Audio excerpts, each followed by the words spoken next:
un mausolée à l'enceinte de la permanence du parti.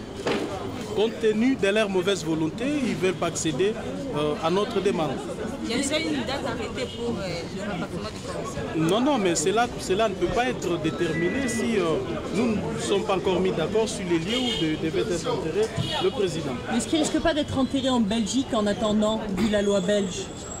Non, nous pensons que le gouvernement mettra un peu d'eau dans son vin afin que le président Tshisekedi ne soit pas l'objet de marchandage, l'objet de rusée.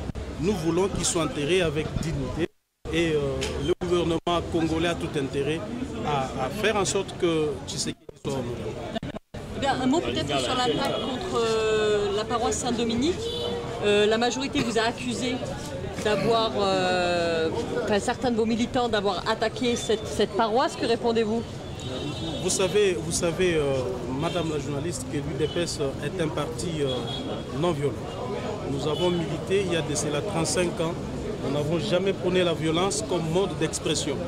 Nous nous exprimons toujours par des moyens pacifiques et que nous estimons qu'il est grand temps de cesser de faire des montages qui malheureusement ne marchent pas du tout.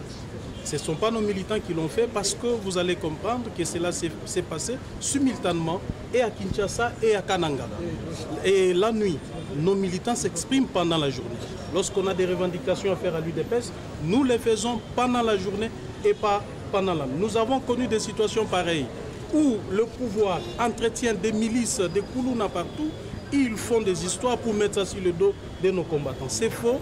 Et d'ailleurs, la paroisse en question, les abbés sont venus la grande satisfaction de nos militants le 15 février.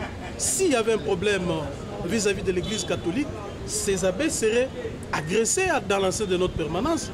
Je crois qu'ils ont dit une messe qui a été acceptée par nos combattants. Il faut cesser. Ceux qui sont contre la SENCO, c'est le pouvoir. C'est eux qui ne veulent pas de la SENCO, c'est eux qui ne veulent pas de l'Église catholique, estimant que l'accord qui est signé maintenant ne les plaît pas. Et il faut mettre du désordre, il faut créer de l'incompréhension. Nous comptons encore sur l'accord qui est signé sous les auspices de la SENCO.